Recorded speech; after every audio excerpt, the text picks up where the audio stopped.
jóvenes, vamos a continuar con la clase.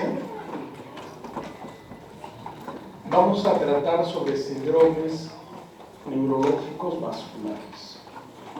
Vamos a tratar de hacerlo muy puntual. Estamos un poco retrasados.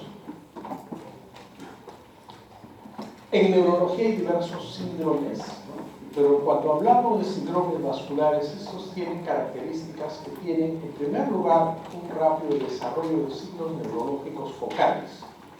Cuando hablamos de un signo neurológico focal, si alguien tiene una amaurosis fugaz, es un signo neurológico focal. Cuando hay una disartria, es un signo neurológico focal.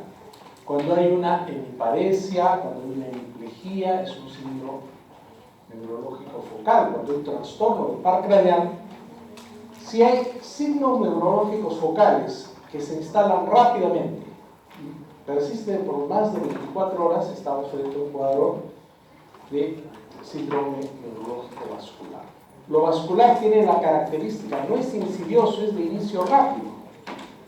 Y, como dice acá, con duración de más de 24 horas. Hay dos tipos de cuadros neurológicos vasculares, los isquémicos y los hemorrágicos. Los isquémicos son aquellos resultantes de la oclusión de un vaso sanguíneo arterial. Los hemorrágicos de una ruptura de un vaso sanguíneo.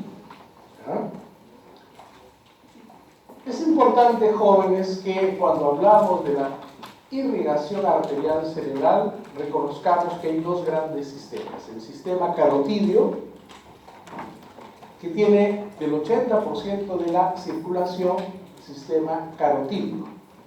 Tiene el 80% del flujo sanguíneo cerebral y tenemos una carótida derecha, una carótida izquierda, y cada carótida se divide en interna y externa. La mayoría de los accidentes vasculares son del territorio carotídeo y la carótida interna se va a dividir en arterias oftálmica, coroidea anterior, comunicante posterior. Entonces es importante que la principal, digamos, fuente de flujo para la irrigación cerebral es a través del sistema carotídeo. ¿Qué conforma el sistema carotídeo? Las arterias carótidas derecha, izquierda, y a su vez estas interna y externa. Pero el otro gran sistema, y esto es importante reconocer, jóvenes, es que muchos de los cuadros oclusivos o hemorrágicos se van a dar fundamentalmente en el territorio de las arterias carotídeas, pero también no es infrecuente que se afecte el sistema vértebro-basilar. En el sistema vértebro-basilar es responsable del 20% del flujo sanguíneo cerebral, ¿no es cierto? Y viajan por la parte posterior, la parte cervical posterior, viajan las arterias que conforman el sistema vértebro-basilar. Y las ramas arteriales más importantes son las circunferenciales cortas, las circunferenciales cortas protuberanciales, la cerebelosa superior y cerebelosa media. ¿Por qué hacemos esta diferenciación? Cuando hay un problema vascular de territorio carotídeo, que es el más frecuente, generalmente los síntomas son amaurosis, disartria, paresia, hemiparesia, síntomas focales. Y como hemos visto en la clase anterior, son síntomas de tipo contralateral a la lesión, ¿cierto? Pero cuando se afecta el sistema vértebro-basilar, generalmente el paciente tiene trastornos de vértigo, trastorno del equilibrio de la marcha, un cuadro de ataxia. No da una focalización, no da amaurosis, no da disartria, no da paresia, no da plejía, sino fundamentalmente compromiso del tronco, los pares craneales, el cerebelo. Entonces son pacientes que vienen por un cuadro de vértigo intenso, trastorno del equilibrio, un romper positivo, inercia atáxica, etc. Entonces, diferenciemos siempre territorio carotídeo y territorio posterior o vértebro-basilar. Es importante reconocer, jóvenes, que esto a modo de introducción también, el polígono de Willis es un sistema anastomótico que ante el riesgo isquémico funciona como una vía alternativa. Tiene las arterias cerebrales anteriores, las comunicantes, ¿no? Está constituido por las arterias cerebrales anteriores, la comunicante anterior, cerebrales anteriores, la comunicante, las cerebrales posteriores, la comunicante, ¿no? Y este es un sistema que va a integrar la circulación a nivel cerebral. A modo general también, normalmente se calcula el flujo sanguíneo cerebral entre 50 a 55 mililitros sobre 100 gramos sobre minuto. Si este flujo sanguíneo cerebral disminuye un nivel de 8 a 10 mililitros, 100 miligramos, o 100 gramos, perdón, de presión neuronal y en el tiempo minuto, hay una interrupción de la actividad neuronal. Los procesos de isquemia severa van a llevar a necrosis y neurona que se pierden por isquemia, por necrosis, son neuronas que no se van a recuperar. Van a dejar secuela, no hay plasticidad neuronal. Entonces, es importante tratar de preservar a toda costa el flujo sanguíneo cerebral. Si un paciente tiene paro cardiorrespiratorio, uno le hace las maniobras de resucitación. ¿Para qué? Para evitar el daño neurológico. Cuando la resucitación es tardía, el paciente puede recuperar función cardíaca, puede entrar a un ventilador mecánico, pero va a quedar con una secuela de una encefalopatía hipóxica. Si este es severo, el paciente puede quedar en un estado vegetativo. Yendo a nuestra clase, la enfermedad vascular cerebral puede ser isquémica en un 80%. Esta isquemia puede ser transitoria o puede ser permanente, con lo cual hablamos de un infarto cerebral, ¿no es cierto? Y este infarto cerebral puede ser fundamentalmente por ateroesclerosis de grandes vasos. Esto se da en gente adulta mayor que tiene hipertensión, diabetes, lipidemia, tiene trastorno vascular severo, o cardioembólica. La arritmia más frecuente que produce ACVs cardioembólicos es la fibrilación auricular. Ahí la importancia del diagnóstico y el tratamiento precoz. La arterioesclerosis y el cardioembolismo nos van a dar infarto cerebral. También puede ser por otras causas como enfermedad de pequeños vasos o trastornos de trombofilia, como vamos a ver más adelante.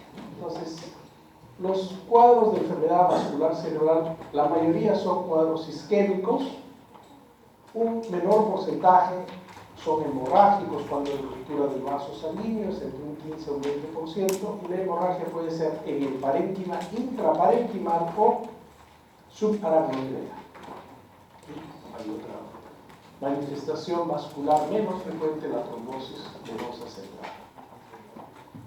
Vamos a hablar sobre la enfermedad cerebrovascular isquémica. Es importante, ¿no?, que usted viene en una emergencia, la familia trae al paciente y dice: miren, hemos traído al papá, el señor tiene 70 años, tiene hipertensión arterial, ¿no?, es un paciente que tiene diabetes, probablemente estaba con sobrepeso, ¿no?, y uno diagnostica que tiene un cuadro cerebrovascular. Generalmente estos pacientes tienen factores de riesgo cardiovascular, hipertensión, diabetes. La hipertensión arterial genera una disfunción endotelial, va a permitir el daño vascular. La diabetes mellitus acelera el proceso de aterosclerosis.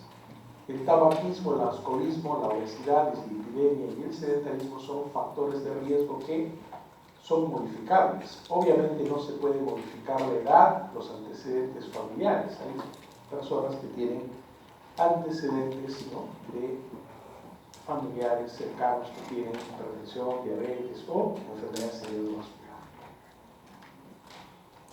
La variante de ataque isquémico transitorio, TIA también le llaman, ¿no?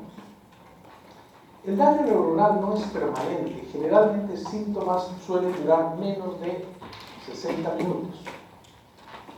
La característica es el paciente de repente siente somnolencia, no puede hablar bien, no puede mover su brazo, tiene una neurosis su brazo. La familia se asusta, llaman a la ambulancia, la ambulancia demora, ¿no es cierto?, que llega a la emergencia y de repente el paciente ya se encuentra un poco más aliviado, señorable, el paciente comienza a articular palabras mejor, levanta los brazos, no tiene la maniobra de Barré. Entonces uno le dice, señora, ¿nos puede explicar qué pasó? Porque su paciente ve bien, habla bien, escucha bien y no hay ningún síntoma de focalización. Doctor, el paciente amaneció, cuando quería hablar tenía una voz gangosa, no podía expresarse y no podía mover su brazo. Ah, muy bien, esto se ha recuperado. Entonces, frente a esto estaríamos a un ataque isquémico transitorio, ¿cierto? ¿Por qué transitorio? Porque se ha recuperado. Generalmente la recuperación es espontánea y en la resonancia magnética no hay evidencia de lesión neuronal. Pero ojo, los pacientes que tienen cuadro isquémico transitorio no es que estén mintiendo, tienen síntomas y signos de instalación rápida, hacen cuadros de focalización, pero recuperan en 60 minutos. ¿Por qué es importante diagnosticar el ataque isquémico transitorio? Porque son pacientes con alto riesgo de infarto cerebral. Este es un paciente que usted tiene que evaluarlo, si tiene dislipidemia, si tiene hipertensión, si tiene diabetes, darle antiagregante plaquetario o evaluar si tiene una arritmia cardíaca y darle el tratamiento anticoagulante, si fuera fibrilador, ¿no es cierto? Entonces, ojo con esto es frecuente. Generalmente la familia dice, bueno, la abuelita se asustó, alguien que no tiene experiencia, ¿no? El estrés, ¿no? Se estaba duchando y de repente como que se cae, ¿no? No puede hablar bien. Y siempre pregunten por la amaurosis fugaz, la disartria, el trastorno de la deglución y la focalización de tipo motora. Son los síntomas más frecuentes que se suelen presentar. Si hay recuperación espontánea dentro de los 60 minutos, no es que ha sucedido un milagro. Lo que pasa es que ha habido una oclusión parcial, ¿no es cierto?, de alguna de las ramas de la arteria cerebral media. Generalmente esto se da en el territorio carotídeo. En el ataque isquémico transitorio hay disfunción motora de miembros superiores y o miembro inferior. Hay síntomas sensitivos que afectan uni o bilateralmente. Puede haber la pérdida transitoria de la visión o en uno o ambos campos visuales, la amaurosis fugaz. Presencia de uno o más de los siguientes. Puede haber disartria, disfagia, dipoplia, vértigo, ataxia, ¿no? O paciente tiene el drop attack o caída abrupta de rodillas sin perder conocimiento. Si esto se recupera, está frente a usted a un ataque isquémico transitorio. Y generalmente es un paciente que tiene antecedentes. Es casi imposible que a una persona joven, sana, le dé un ataque isquémico transitorio. Si la persona es sana y buena y fuma cocaína, puede haber un espasmo y le da un infarto o un accidente cerebrovascular isquémico, pero ya no está tan sana, ¿no es cierto? Cuando hay un infarto cerebral ya hay un daño permanente y siempre hay que diagnosticar si es trombótico o embólico. Los infartos cerebrales por aterotrombosis generalmente se instalan en reposo durante el sueño y se produce un déficit focal neurológico que se completa cuando el paciente despierta. Familiar dice, mi papá no se despertaba, de repente cuando se despierta está desorientado, no puede pararse, no quiere sentar y se cae. De repente es un accidente cerebrovascular trombótico. Pero en el embólico ya no es la placa aterosclerótica que se despega, sino es el émbolo que desde la aurícula izquierda en un paciente fibrilador sube y produce el accidente cerebrovascular. Generalmente la instalación es brusca y repentina durante la actividad, ¿cierto? Obviamente, usted dirá, este es un paciente con accidente cerebrovascular embólico si hay algún factor de embolismo. ¿Cuál es el principal factor que genera émbolos? Los pacientes con arritmias cardíacas, con fibrilación auricular.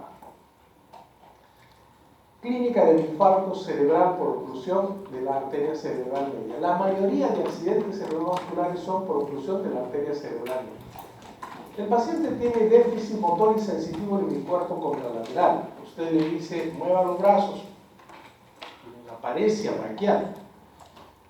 Levantas la pierna, tiene una maniobra de Brugacini, ¿no? Hay asimetría.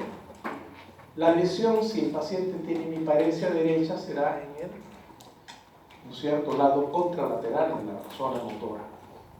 Puede haber hemianopsia homónima contralateral, ¿no es cierto?, a veces crecería de amaurosis fugaz. Es un síntoma muy importante a preguntar y evaluar, y si hay daño del hemisferio dominante, habrá una afasia. El paciente puede tener, la cefalea es un síntoma en específico. ¿Cuándo sabe usted que el paciente tiene una hemiplegia? La familia, el bulbo habla de derrame cerebral. Generalmente cuando es un paciente que de manera brusca tiene un déficit focal. Y si usted conoce semiología, le pregunta, ¿ha tenido pérdida transitoria de la visión o ve bien? Le haces una evaluación de campo visual, y si encuentras una hemianopsia homónima, encuentras los signos focales de paresia, estás frente a un cuadro, un síndrome neurológico focal. Si el paciente tiene antecedentes de diabetes, hipertensión, tabaquismo, etc., lo más probable es que tenga un infarto cerebral y el territorio carotídeo y fundamentalmente la arteria cerebral media estén comprometidos. Es menos frecuente, pero también puede haber infarto en el tronco basilar, en la región del tronco basilar. Generalmente los infartos del tronco basilar son graves. Hay manifestaciones que tienen que ver con compromiso de vías largas de motilidad, centros y vías vestibulares, núcleos y pares craneanos. El paciente generalmente tiene trastorno de sensorio y generalmente un infarto de tronco es un cuadro muy grave. Generalmente tenemos un paciente en coma con trastorno de pares craneales y generalmente compromiso motor muy severo. No es tan frecuente, pero puede darse también. Es muy severo. ¿Cuándo diagnosticar un accidente cerebrovascular? El inicio es súbito. El paciente dice, doctor, ayer estaba el abuelito o la señora caminando, estaba bien, estaba conversando. De manera súbita, se cayó, perdió el conocimiento, fueron a la emergencia, el paciente tiene hemiparesia, tiene disartria, tiene trastorno sensorio. Ojo, si el paciente es un paciente de edad avanzada con factores de riesgo, hipertenso, diabético, fumador, dislipidémico, etc., usted tiene un cuadro vascular, ¿no es cierto?, agudo, puede ser un accidente cerebrovascular. Generalmente tiene factores de riesgo. El que tiene diabetes, hipertensión, tabaquismo, dislipidemia tiene 3 veces más riesgo. Y hay un factor precipitante. Ese día el paciente no tomó su antihipertensivo y tuvo una situación emocional, un pleito familiar. Subió la presión y hace un cuadro vascular. Se presenta el déficit neurológico focal agudo. Amaurosis, diplopia, disartria, hemiparesia o hemiplegia, hipoestesia, ataxia, vértigo súbito, caídas o traumatismo. Se acompaña el trastorno de conciencia. En algún momento lo van a llamar y dice, la abuelita está mal. ¿Por qué? Ya no está, o sea, puede estar con los ojos abiertos, puede estar despierta, de repente ya no lo reconoce bien. 2, quiere hablar y el habla es enredada, disartria. Usted le hace sus maniobras, ¿no es cierto? Y se observa que hay una lejía o paresia, ¿no? Y también el paciente puede tener, pues, ¿no?, quiere pararlo y tiene una marcha táxica, un vértigo súbito, caídas, trastorno de conciencia. Doctora, ¿cómo está? Estamos un poquito retrasados en el programa, doctora, así que vamos a tratar de avanzar, ¿ya? Nos ayuda mucho la semiología clínica, pero también las imágenes, ¿no es cierto? En la fase ayuda una tomografía. Muchas veces no hay, pues, ¿no?, digamos, la evidencia de la isquemia, ¿no? Generalmente las hipodensidades en una isquemia se presentan a partir de las 12 o 24 horas. Un paciente clínicamente se hace el diagnóstico. El paciente tiene un inicio súbito, un déficit focal, hay, ¿no es cierto?, factores de riesgo. Usted dice, bueno, es un accidente cerebrovascular isquémico. Le tomas una tomografía, a las 6 horas no va a salir nada. Las hipodensidades se presentan, se manifiestan a partir, ¿no?, digamos, de las 12 a 24 horas de la vida. Si se insiste, cuando hay un accidente cerebrovascular, luego de hacer el diagnóstico clínico, una tomografía para evaluar si hay un componente hemorrágico, porque hemos dicho que los cuadros vasculares pueden ser isquémicos o hemorrágicos. Los hemorrágicos generalmente se asocian a hipertensión arterial. Vemos acá, después de las 48 a 72 horas, una zona isquémica extensa, ¿no es cierto?, en la parte parietal, en este caso izquierda. El paciente tendrá una hemiplegia de qué hemicuerpo? ¿Izquierdo? Derecho, ¿no es cierto? Derecho, es visión contralateral. La resonancia puede ayudar a una mejor definición de la isquemia y muchas veces para ver si hay un compromiso en el flujo o las placas arteriomatosas se puede hacer el ecodoppler del sistema carotídeo y también del sistema vertebrovascular. La arteriografía cerebral nos permite la visualización de los vasos extracraneanos, ¿no es cierto? Nos puede evaluar las fases de la circulación intracraneana, ver la funcionalidad en el polígono de Willis y muchas veces, en el caso de hemorragia, detectar un aneurisma. No nos olvidemos, jóvenes, que en gente joven, en menores de 45 años que presenten una enfermedad vascular cerebral, uno debe descartar trombofilia. Hay trastornos hematológicos que hacen la sangre hipercoagulable. Pacientes jóvenes con accidente cerebrovascular, uno tiene que pensar en la posibilidad ya no de un fenómeno aterotrombótico, de un fenómeno tromboembólico, sino de trombofilia. Y para eso uno tiene que ver un protocolo en el cual se pide, pues, el factor 5 de Lewy, la proteína S, la proteína C, ¿no es cierto?, para ver si hay trombofilia. El foramen oval permeable también es otra causa de factor predisponente para accidentes vasculares en gente menor. Felizmente es infrecuente.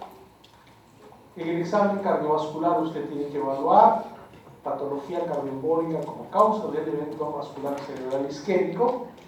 ¿Cuál es la principal causa que puede explicar un accidente cerebrovascular de tipo embólico? La arritmia cardíaca. ¿Qué arritmia? La fibrilación. Todo paciente fibrilador tiene que ser diagnosticado y tratado. ¿Por qué? Si no tratas la fibrilación, ¿cuál es el riesgo que tiene el paciente? Accidente cerebrovascular. ¿Ya? Igual, pues hay que evaluar la radiografía de toda la sistema cardiomegalia, el electrocardiograma, la gasometría, el fondo de ojo, para ver si hay temperatura. Hemos visto el grupo de los isquémicos. Vamos a ver la enfermedad cerebrovascular hemorrágica. La enfermedad cerebrovascular hemorrágica constituye el 15 a 20% de los eventos cerebrovasculares. ¿Cuál es el factor de riesgo más importante de un accidente cerebrovascular hemorrágico? La hipertensión arterial. De ahí la importancia, jóvenes, de hacer diagnóstico y tratamientos correctos y oportunos. Un paciente hipertenso tiene riesgo de ¿qué? De retinopatía hipertensiva, cardiopatía hipertensiva, nefropatía, vasculopatía periférica, sí, pero fundamentalmente de accidente cerebrovascular.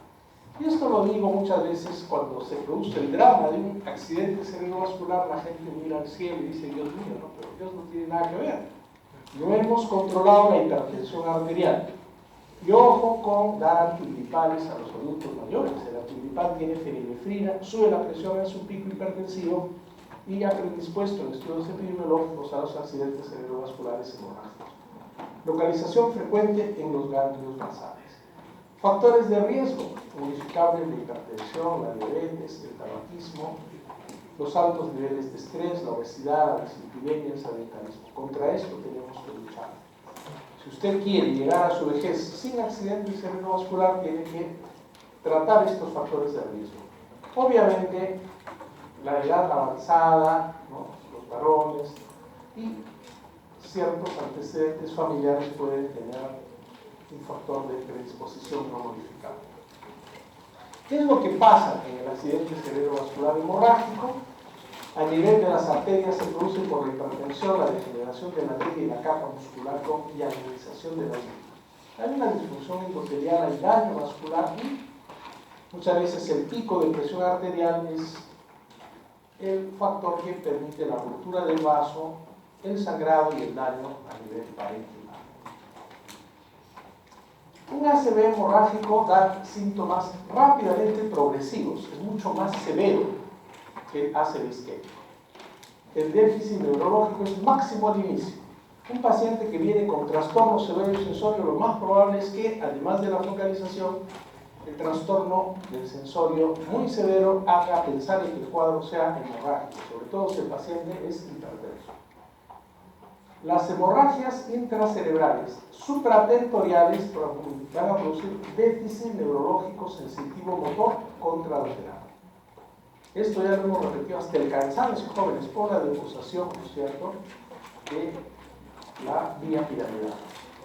Las hemorragias intracerebrales infratentoriales, debajo del tentorio, van a producir compromiso de nervios craneales, ataxia, nistagmus o dismetría, crisis convulsivas incluso. Es más frecuente las intracerebrales supratentoriales que van a dar déficit neurológico contralateral.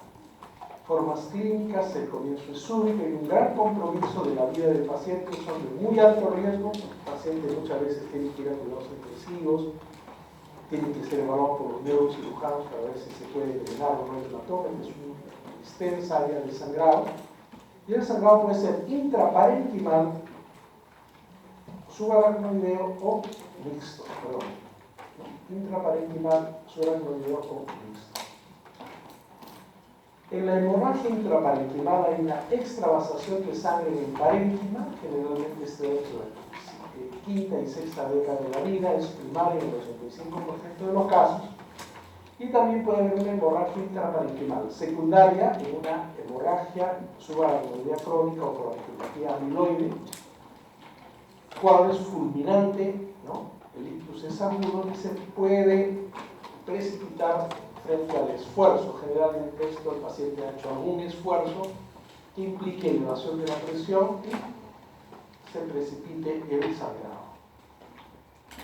En la hemorragia intraparenquimal hay un trastorno de conciencia severo, puede haber hemiplejías faciobranquiocurales, parálisis de la mirada conjugada, el paciente, ¿no?, al mover la cabeza va a tener movimientos de los ojos en los cuales ellos van a mirar a la lesión.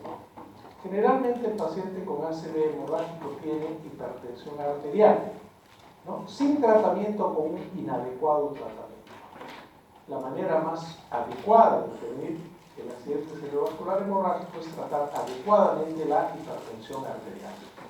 Los ACV hemorrágicos requieren estancias en cuidados intensivos, el 75% de los casos afecta estructuras profundas, la cápsula interna o ganglios basales, y generalmente la severidad dependerá del tamaño y la localización del sangrado. Algunas veces la evaluación del fondo de ojo nos puede orientar, ¿no?, en la existencia de una retinopatía hipertensiva severa. Muchas veces el laboratorio también se ayuda para ver la situación del paciente.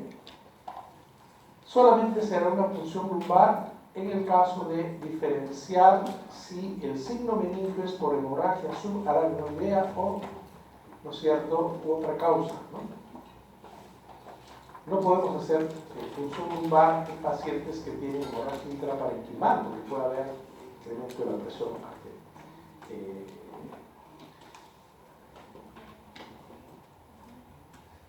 En cuanto a imágenes, en la tomografía se pueden ver hipodensidades de sangre. La tomografía sí es muy precoz. Usted le toma la tomografía y el paciente va a tener una hipodensidad por el sangrado. El sangrado hace que se produzca hipertensión endocraniana y si usted encuentra un paciente con una tomografía y tiene una hemorragia, obviamente no le va a poder hacer punción lumbar porque puede el paciente enclavarse. La resonancia magnética nos puede ayudar a definir hemorragias de tronco o de cerebelo y algunas veces, ¿no?, los neurocirujanos piden angiografía por cateterismo para que se evalúe cuándo se ha producido la ruptura del vaso sanguíneo, tanto en aneurismas o en malformaciones arteriovenosas, en pacientes que tienen hemorragia intraparenquimal. Hay pacientes que tienen aneurismas arteriales congénitos, ¿no? Los aneurismas son dilataciones de vasos por ausencia de la capa media o elementos etiológicos. Muchos de ellos se ubican en el polígono de Willis, 33% en el complejo de la cerebral y la comunicante anterior, el 33% en el sifón carotidio y en otras localizaciones. Ven acá una lámina en la cual se ven vasos sanguíneos y el aneurisma y en la arteriografía. Y finalmente hablaremos de la hemorragia subaracnoidea. Se define como hemorragia subaracnoidea la presencia de sangre en el espacio subaracnoideo. Son secundarios la hemorragia subaracnoidea a ruptura de aneurisma. Es grave, 45% de los pacientes fallecen en los primeros 30 días. Y el 50% de los supervivientes evolucionan con secuelas irreversibles. Para que un paciente tenga hemorragia subaracnoidea, generalmente hay una serie de factores: tabaquismo, alcoholismo, ¿no? O los pacientes pueden tener antecedentes familiares, ¿no?, de aneurismas y de hemorragia subaracnoidea en familiares de consanguinidad de primer grado. En nuestro medio, muchas veces la ruptura del aneurisma o de malformación arteriovenosa es uno de los principales factores de la hemorragia subaracnoidea, menos frecuentemente las coagulopatías o las vasculitis del sistema nervioso. Generalmente una hemorragia subaracnoidea es por ruptura de un aneurisma o de una malformación arteriovenosa. Clínicamente, una hemorragia subaracnoidea es un paciente que por lo general no tiene antecedentes o tiene algunos factores de riesgo, pero lo característico es la cefalea intensa. Son pacientes que súbitamente tienen cefalea intensa y pierden conocimiento. El paciente tiene cefalea muy intensa, generalmente se asocia a esfuerzos físicos, el paciente tiene hipertensión endocranial y tiene vómitos. Un paciente con cefalea y vómitos, ojo, es un paciente con potencialidad de ser grave.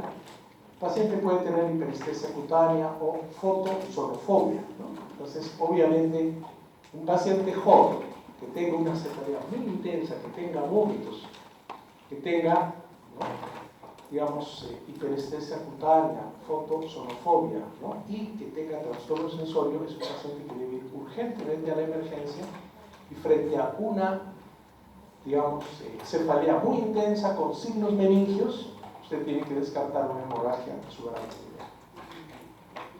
Clínicamente, en la hemorragia subaracnoidea, el paciente tiene síndrome meningio agudo. ¿Por qué? Porque la sangre en el espacio subaracnoideo va a generar irritación y esto va a dar síntomas o signos meningios. Tendrá trastorno de conciencia variable, el paciente puede estar en somnolencia o coma profundo, puede haber déficit motor, una leve paresia o parálisis completa, puede haber compromiso del tercer par craneal, pero la característica de un diagnóstico de síndrome de hemorragia subaracnoidea es la cefalea intensa acompañada de náuseas, vómitos y el compromiso del sensorio. Además, en el examen clínico, los signos médicos.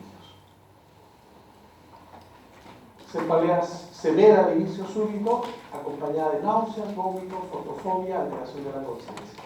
En el fondo de ojo se pueden encontrar hemorragias subhialoideas y también al examen uno encontrará los signos meningios. Cefalea intensa con signos meningios sin fiebre, usted tiene que pensar en una persona joven, hemorragia subaracnoidea. ¿Por qué? Ruptura de un aneurisma o de una malformación arteriovenosa. Se puede encontrar la parálisis del tercer o cuarto par craneal, paraparesia, pérdida de control de esfínter. La tomografía es de mucha ayuda. Ven acá esta imagen, ven aquí esta imagen, ¿no? Todo lo que pinta de menor densidad es por sangrado, ¿no? El diagnóstico, ¿no?, se hace por la clínica. Cefalea intensa, trastorno sensorio, signos meningios, le tomo usted la tomografía y encuentro de sangrado subaracnoideo. Si usted sospecha de una hemorragia subaracnoidea con tomografía normal, ¿no es cierto?, se podría hacer una punción lumbar. Generalmente esto lo hace en emergencia un neurólogo, y el diagnóstico es líquido cefalorraquídeo hemorrágico con presencia de eritrocitos y santocolina. Esto se confirma el diagnóstico de hemorragia subaracnoidea. Una tomografía negativa y un líquido cefalorraquídeo normal descartan la hemorragia subaracnoidea. Pero debe quedar usted, señor alumno, claro, paciente de edad mediana, que tras un esfuerzo tiene una cefalea muy intensa, y esa cefalea tiene vómitos, y esa cefalea tiene vómitos explosivos, y esa cefalea tiene trastorno de conciencia y tiene trastorno de algunos pares craneales, pero sobre todo de los signos meningios, hemorragia subaracnoidea. Tomografía, se ve sangrado y el paciente tiene que ir a una unidad de cuidados intensivos neuroquirúrgicos, ¿no? ¿Por qué se produce la hemorragia subaracnoidea? Generalmente por ruptura de un aneurisma o también de una malformación arteriovenosa. Jóvenes, igual, ya estamos terminando. Gracias por su compromiso. Antes era así, la medicina. Espero que ustedes transformen este estudio. Y les estoy dejando con el delegado un librito que pueden ustedes revisar en su casa sobre secretos del diagnóstico. Revisen, van a ver que después de dar sus exámenes y todo, leer estas cosas es muy agradable, y también creo que van a poder consolidar sus síndromes, ¿no es cierto?, de medicina interna. Esto se los voy a dejar acá, y bueno, creo que todos nos merecemos el descanso. Les deseo éxitos en su carrera y doy ya el pase a la doctora Isadora. Gracias.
Para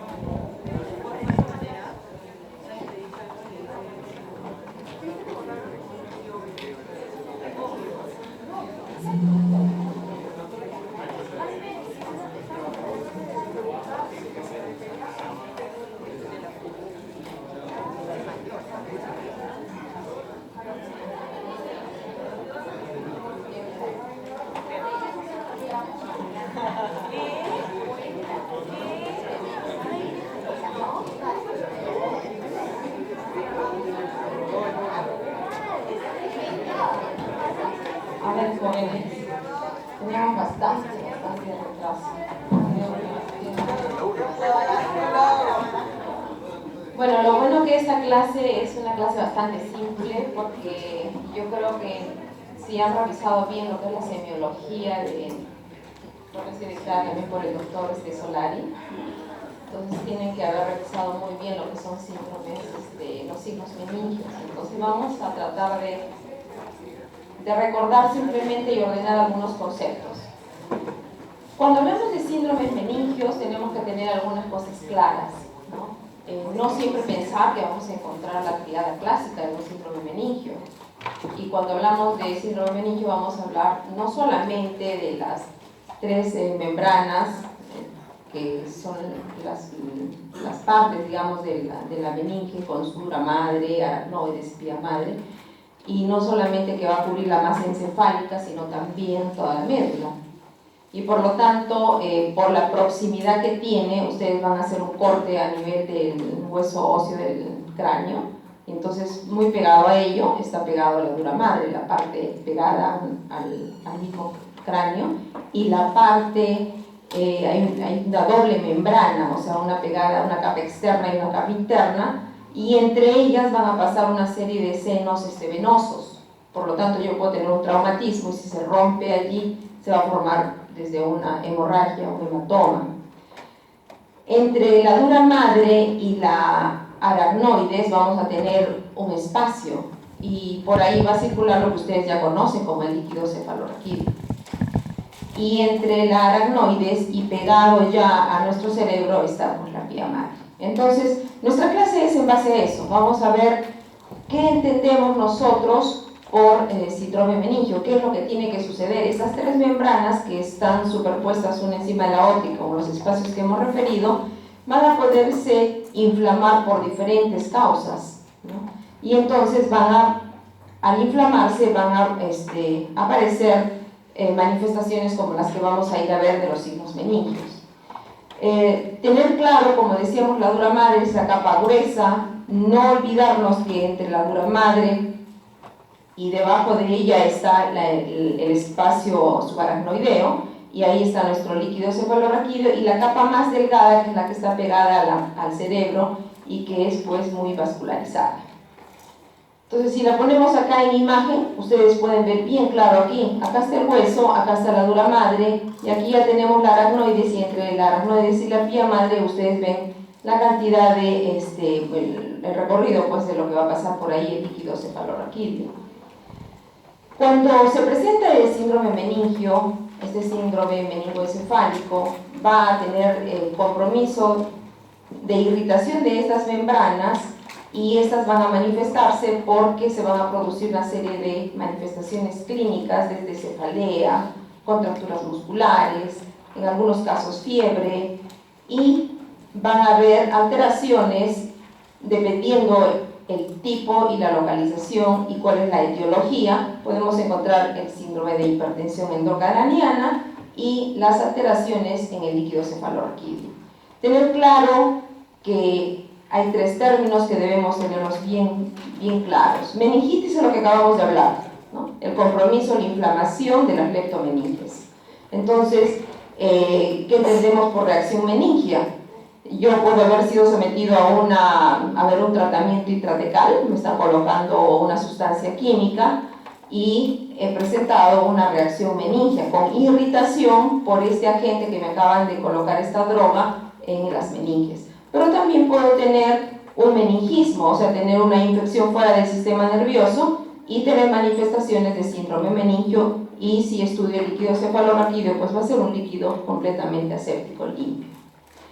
Dentro de las causas inflamatorias, entonces ustedes ya van a ya muchos de ustedes deben haber escuchado, por ejemplo, pacientes con infecciones bacterianas, ¿no? En nuestro medio la tuberculosis, ¿no? Entonces pensar que el Mycobacterium tuberculosis es el causante de este caso, por ejemplo, de un paciente de 18 años de edad con historia de...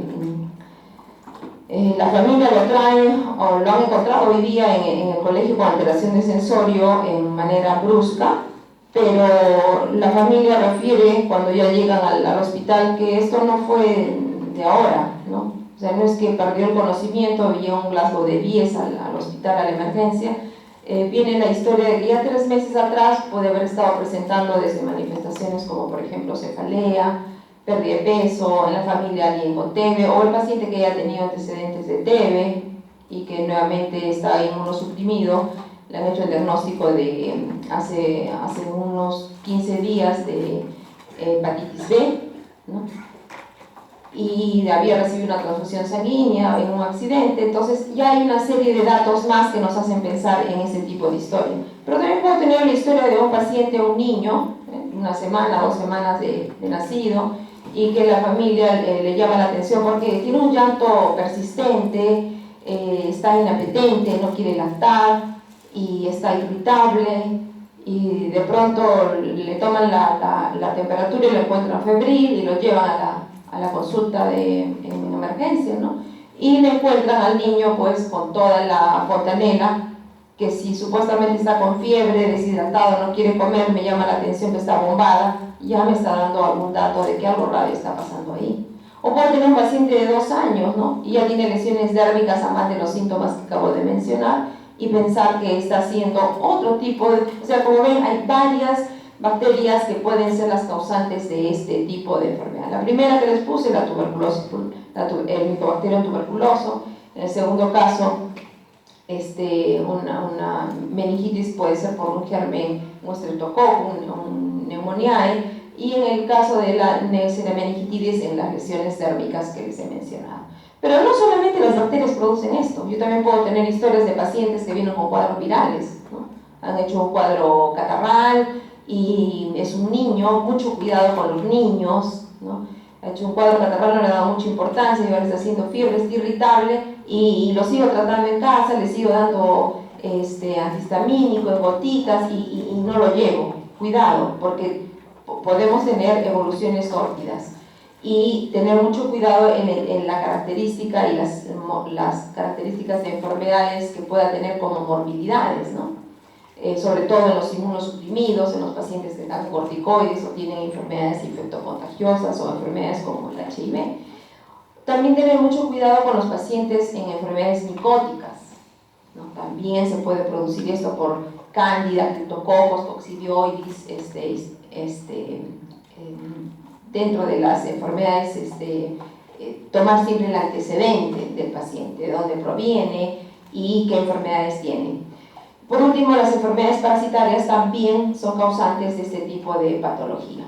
Bueno, pero no siempre son infecciones por algún agente, como los que acabamos de mencionar. También podemos tener causas inflamatorias que no están relacionadas con infecciones. O sea, yo puedo tener una meningitis, como dice aquí de Moyaret, que es totalmente aséptica, ¿no? O puedo tener una meningitis, como les mencionaba, colocado una sustancia, un medicamento, o por algún componente químico, o porque tenga yo alguna alteración, un paciente, vamos a poner 60 años de edad, con historia de cefalea, de unos 5 meses de evolución, baja de peso, y está haciendo ya manifestaciones además motoras, ¿no? Y que se le agrega pues compromiso meningio. O sea, puede haber una neoplasia primaria o puede ser ya una manifestación de alguna metástasis de alguna enfermedad.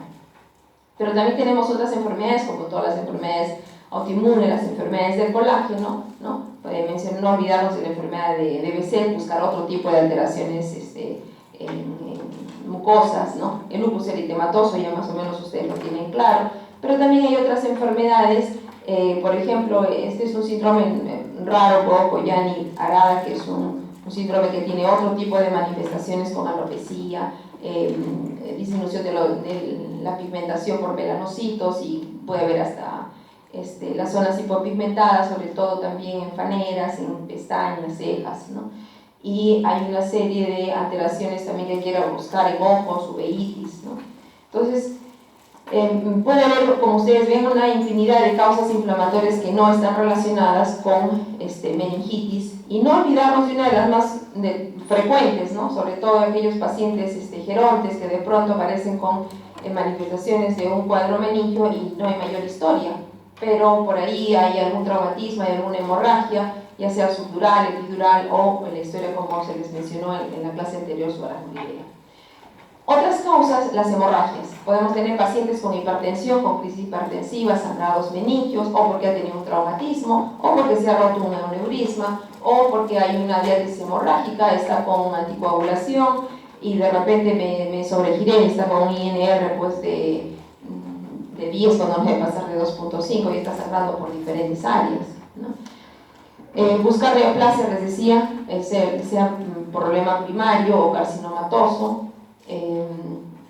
Diferenciar, como les mencionaba, porque sea reactivo a algún tipo de fármaco.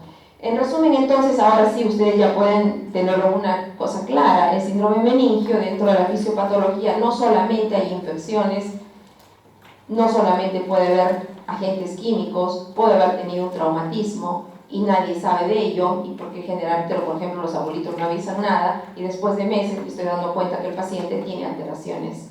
Y el componente fundamental, cuando le tome la imagen, voy a encontrar que hay una hemorragia o por el traumatismo previo que hubo, o por irritación de la misma sangre en el caso de los sangrados, ¿no? ¿Qué hace total en cualquiera de estas etiologías? ¿Qué hace en forma en nuestras leptomeninges? Las está inflamando, y toda inflamación produce lesiones exudativas, y esta inflamación no solamente son, les he dicho, por el recorrido y la ubicación, van a irritar las raíces nerviosas y por lo tanto también van a producir las contracturas musculares, que es la manifestación clínica que nosotros vamos a ir a encontrar al momento del examen del paciente, ¿no? Entonces nuestros pacientes van a venir porque esto fue agudo, fue esto crónico, porque hay meningitis aguda y crónica, y vamos a ir a encontrar la historia. Hay componentes de cefalea, es global, fundamentalmente es fronto-occipital, pero va asociado en la mayoría de casos con problemas de contracturas musculares que van desde la región cervical y todo nuestro raquis.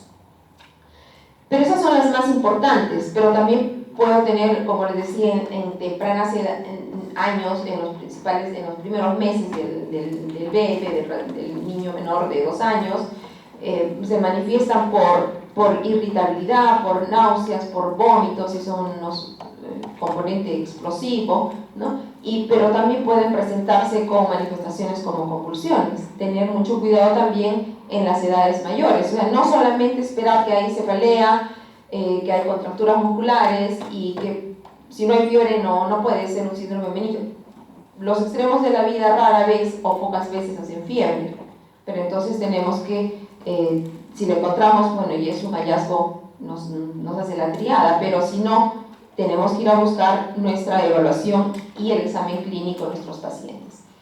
Podemos encontrar a los pacientes que vienen ya con toda esta manifestación, cefalea, contracturas y de repente fiebre, posición en gatillo, y ya me está dando qué es lo que está sucediendo con mi paciente. Pero también puedo tenerlos con hiperestesias cutáneas al simplemente tocar la piel. Evaluar si esta cefalea que tiene el paciente es cómo es el inicio. ¿Es leve? ¿Es persistente?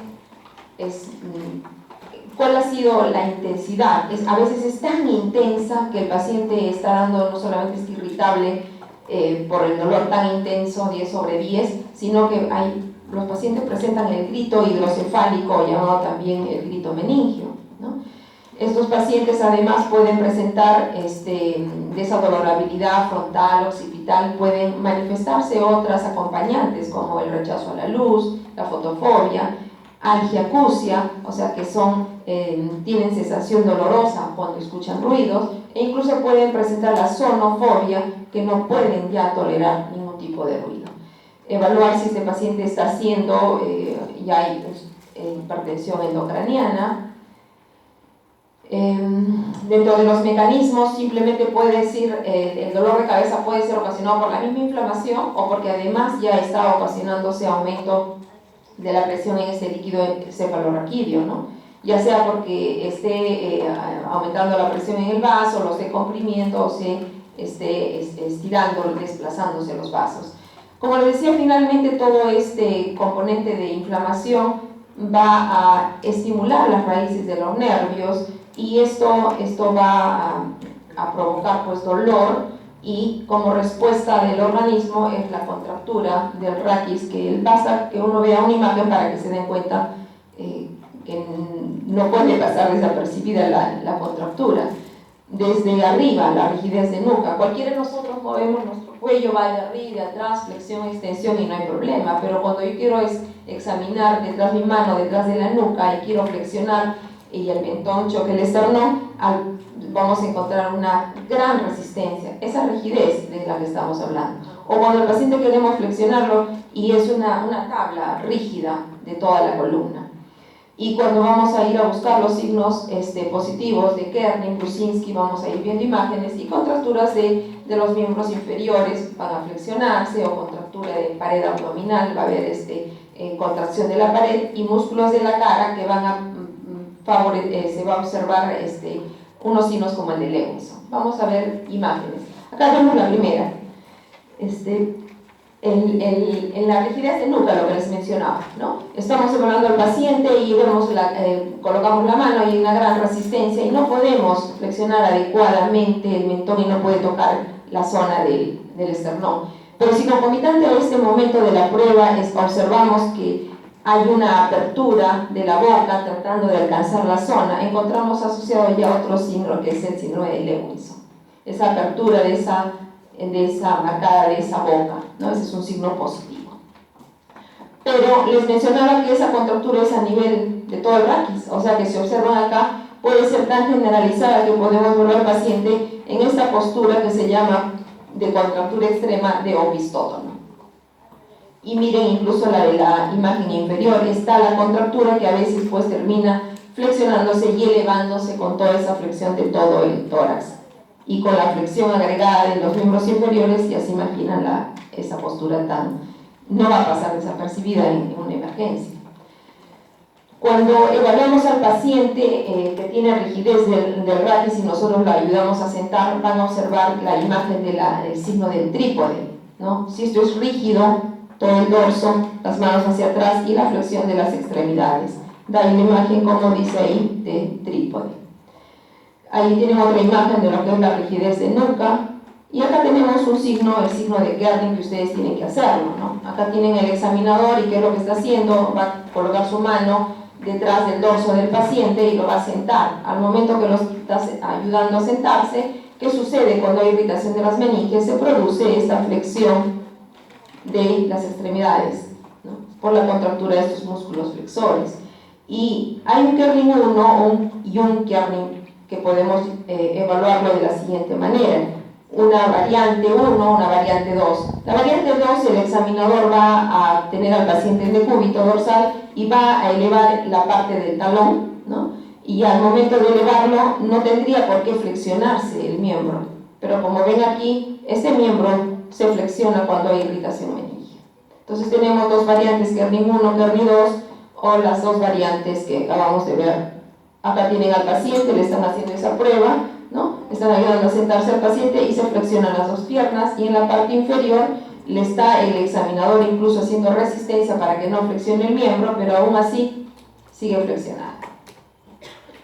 Ahí tiene lo mismo, la variante 2, pero también tenemos otra forma de evaluar estas contracturas a través del signo de Brusinski. En el signo de Brusinski, como ustedes ven en la parte inferior, el examinador le está colocando la mano en la nuca y va a elevar la cabeza, y en el momento que está haciendo esta flexión coloca la otra mano encima del pecho del paciente y observamos que al hacer la elevación se están flexionando las dos extremidades. Entonces tenemos una contractura y un signo de Brusinski positivo. Si al mismo tiempo evaluamos las pupilas en el paciente y observamos que hay midriasis, toma el nombre de signo de Flatau. Por si acaso, en las diapositivas de clase hay en la forma, en el audio, ¿no? Yo puse el signo de Flatau con el signo de Kerning. no es con el signo de Kerning, es con el de Gruzinski. También, así como hay una variante 1 para el Kerning y una variante 2, en el Gruzinski también hay lo mismo. Hay una variante 1 que es la que acabamos de evaluar, vamos a ver la variante 2.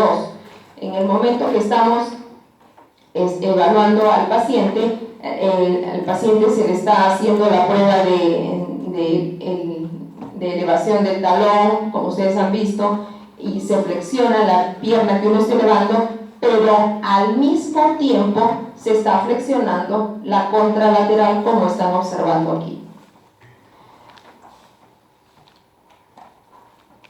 Bueno, ahora sí, cuando ustedes ya terminaron de estudiar, ya están claros todos los conceptos, ustedes mismos se autoevalúan. ¿Qué posición es esta? Ahí ya tienen la posición en gatillo. ¿Qué posición, qué maniobra es esta? El paciente en decúbito dorsal, y aquí estoy tratando de llevar la nuca hacia tocar el esternón. Y el paciente ofrece resistencia, rigidez de nuca. Y así voy evaluándome el signo de Gruzinski, el signo de Kerning, el signo de Gruzinski contralateral y el signo de tripal. Pero no solamente encontramos entonces cefalea, contracturas, sino también hay que ir a buscar otro tipo de alteraciones. Les decía que también haber alteraciones tensoras en los músculos dorsales.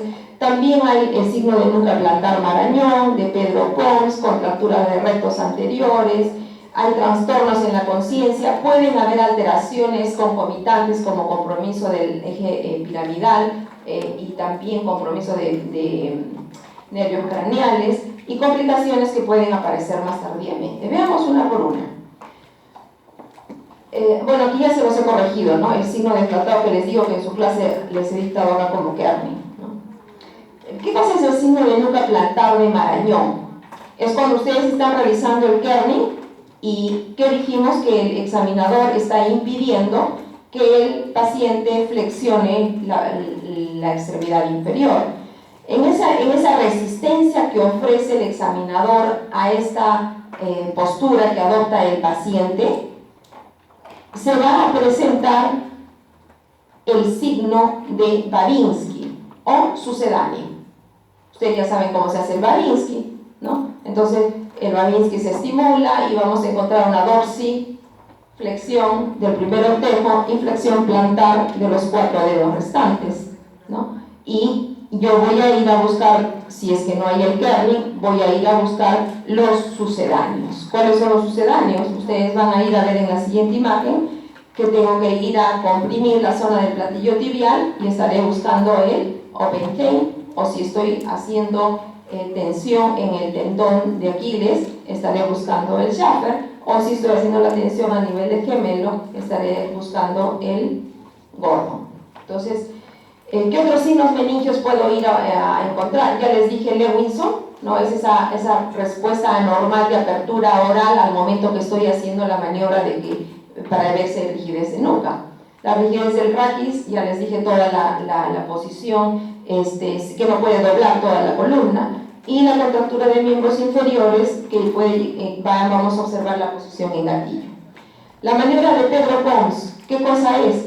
Es cuando estamos haciendo la maniobra del Kerning, por ejemplo, le estamos ofreciendo resistencia, pero ¿qué estamos encontrando en nuestro paciente? Es la contractura muscular reflejo al proceso de irritación. Entonces, por eso él toma ese nombre de la maniobra de Pedro Pons. Maniobra de miembros inferiores, bueno, van a observar ustedes la posición en gatillo, la pared abdominal, va a tomar el nombre del vientre en batea, ¿no? Porque hay se produce por la retracción, la depresión de estos músculos. Los músculos de la cara pueden presentar esa risa sardónica, el trismus, ¿no? Por la exageración de la contracción. Aquí les menciono, para recuerdo, porque ustedes lo saben hacerlo, del signo de Babinski, cómo evalúan. Y los sucedáneos que les mencionaba, no dejen de buscar el Schaffer o Pequeño Gordo. Hay otros nombres, pero por lo menos estos 3 como elemento básico, y no es necesario que lo haga si yo lo encuentro espontáneamente. Si estoy evaluando al paciente al momento que le ofrezco esa resistencia en esta prueba de Pedro, de nuca con la prueba de Marañón, y yo estoy ofreciendo la resistencia y aparece espontáneamente ya la dorsiflexión, no tengo por qué hacer la estimulación. Dentro de las manifestaciones clínicas, además, el paciente puede venir con vómitos explosivos, puede tener convulsiones, puede estar haciendo fiebre o, como les mencionaba, hiperestesias. Evaluar el trastorno de conciencia, hacer un Glasgow, ¿cuánto tiene? ¿Está con 15? ¿Está con 14? ¿Tiene 11? ¿Tiene 8? ¿Está en coma? ¿Cómo está llegando mi paciente? ¿Está simplemente con excitación psicomotriz, con delirio? Hay que observar qué manifestación y en qué estado de conciencia está llegando. Aquí tienen una postura, como la que les mencionaba, miren la postura de gatillo de fusil, o como le llaman también de escopeta, basta observarla. Les mencionaba que a veces vienen monoplejías, vienen alteraciones semiplejías, hay alteraciones incluso de pares craneales, hay alteraciones cardiorrespiratorias desde bradicardia, alteraciones en el ritmo respiratorio. Observar siempre el examen ocular para ver si hay alteraciones de pares craneales, sobre todo los pares craneales 3, 4, 6, 7, y ver cuál es la característica y el tamaño de esa pupila. No dejarnos engañar con esos niños que son completamente alegres y de repente lo encontramos irritable, molesto, no quiere comer, algo está sucediendo. O en el geronte, estaba perfectamente bien antes de llegar a la farmacia y llega ahí, no se acuerda, está obnubilado, no sabe dónde está. Son signos que hay que tomarlos en cuenta. No siempre esperemos encontrar, como les decía, fiebre, ¿no? Y si la vamos a encontrar y la asociamos a historias prolongadas en nuestro medio, no olvidarnos de estudiar si este paciente está presentando tuberculosis, ¿no? En nuestros pacientes también buscar signos, vómitos explosivos, cefalea, de corta evolución, buscar si hay signos de hipertensión endocraniana, si es un recién nacido, evalúen cómo están esas fontanelas, si es en un geronte, evaluar todo nuestro examen cardiovascular, fondo de ojo y ver nuestras pupilas, ver si hay alteraciones motoras, sensitivas, compromiso dermo, alteraciones cutáneas, porque puedo encontrar desde lesiones petequiales, purpúricas, hasta hemorragias, o puedo encontrar además alguna otra manifestación reactiva. Aquí tienen, por ejemplo, las lesiones dérmicas de un paciente que está con un cuadro de una meningitis meningocócica. Nosotros, además del cuadro clínico, tengo un paciente con hipoxia, tengo que tomar gases arteriales y demostrar que existe hipoxia. Igual tengo que estudiar exámenes básicos para poder estudiar a mi paciente. ¿Cómo está ese hemograma? Si no hay leucocitosis, puede haber leucopenia, hay linfocitosis. ¿Qué cosa es lo que hay en mi paciente? Ahí estudiar de acuerdo a mi planteamiento, ver el hemocultivo, si estoy pensando en qué tipo de patología, pruebas serológicas, depende de la historia clínica que yo tenga. No olvidarme todos los casos que hemos presentado. Puede ver desde tumoraciones a procesos infecciosos o historias con comorbilidades que han sido sometidos a algún procedimiento o alguna administración de algún medicamento. Averiguar bien las características una vez que se hace el líquido cefalorraquídeo, cómo está, qué aspecto tiene, porque el paciente no nos va a dar mucho tiempo para esperar. O sea, llega el paciente con 2 horas de enfermedad y no tengo más allá de 30 minutos para con esa historia clínica iniciar un tratamiento, porque si no el pronóstico de vida puede llevarnos a la morbilidad. Averiguar si esto es un líquido purulento, si esto es un líquido hemorrágico, si tiene características de ser claro, cristal de roca, o simplemente es como de agua de arroz. Toda la historia clínica apuntaba a TB, entonces ya tengo un dato para pensar en ello. Si es purulento, en mi cuadro estaba de una historia de un componente bacteriano, ya me estoy teniendo bien claro con ese líquido purulento. Evaluar al momento que se toma la muestra la caída de líquido, ¿no? El goteo, para ver la presión, y hacer el estudio de proteínas, glucosa, células. Entonces, si me llega pues un líquido turbio, amarillento, en mi historia clínica apunta pues a un cuadro de una meningitis purulenta, además de ello tengo que ver que mi celularidad está aumentada, pero celularidad aumentada puede estar si esto es viral, si esto es por un problema de tuberculosis. Entonces, ver qué tipo de celularidad está incrementada. Si es a polimorfonucleares, entonces ya estamos hablando a favor de algo purulento. Además de ello, tengo que ver las proteínas, pero las proteínas van a estar aumentadas en las 3, purulenta, viral y tuberculosa. Entonces, ¿cómo hago la diferencia? Entonces, tengo que además de ello buscar cómo está la glucosa en el paciente, ¿no? Y tener mucho cuidado, no dejarnos sorprender. La glucosa normal, ¿cuál es la glucosa normal? 70, la mitad de la glucosa sanguínea. Entonces, si yo tengo una glucosa menor del valor de 70 en este caso, puede ser esto purulento, puede ser tuberculoso, y en las meningitis virales la glucosa más bien está incrementada. Entonces, tener varios datos que les va a ayudar, además de lo que ya tiene en su historia clínica, a completar su sospecha y poder iniciar su terapéutica empírica hasta llegar a tener pues ya otros estudios, ¿no? Complementar con imágenes, no si estoy planteando que mi paciente tiene lesiones motoras y que estoy pensando que es geronte con baja de peso y estoy sospechando que hay un problema de una neoplasia, no me debe faltar una resonancia, una tomografía para complementar. La posición correcta al momento que hacen la punción lumbar, esto no es correcto, y tener mucho cuidado cuando uno toma la muestra. La muestra se tiene que tomar, no se tiene que aspirar, va a caer gota a gota y ahí es donde uno observa qué presión tiene. No podemos aspirar porque podemos llevar al paciente a una serie de lesiones de raíz, de enclavamiento, de hernias, de sangrados, ¿no?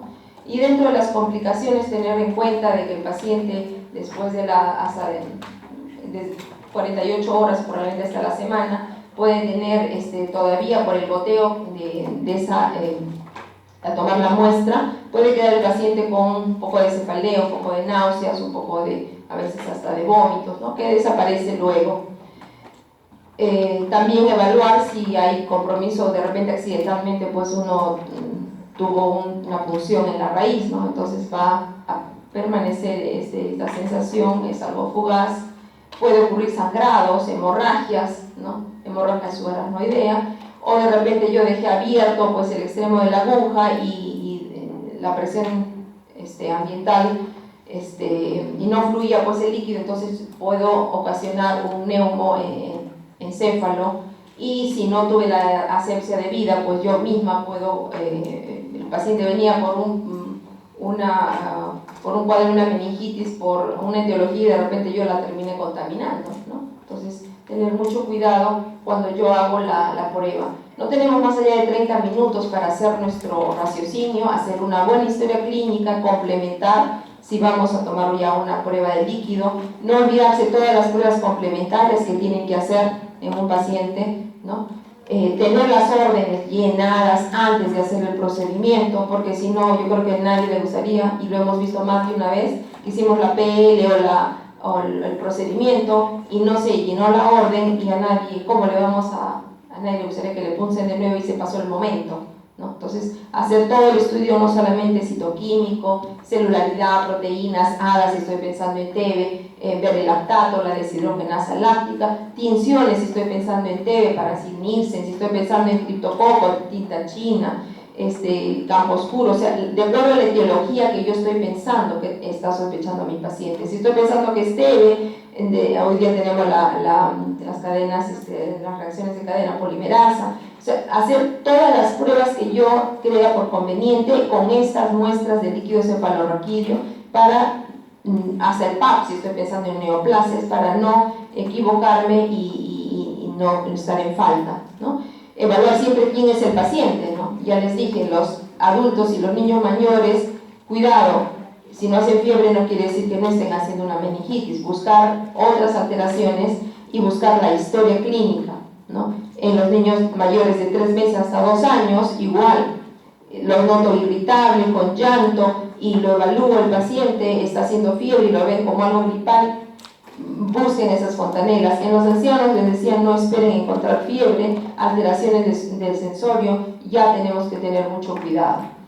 Dentro de los componentes principales, siempre evaluar si hay hipertensión endocraniana, si solamente es irritación de estas meninges, y esto es todo el cuadro de contracturas, y si hay alteraciones del sistema de líquido cefalorraquídeo, tratar de ubicar las posibles etiologías, ¿no? Esto ya es básicamente un diagnóstico con todo lo que hemos mencionado,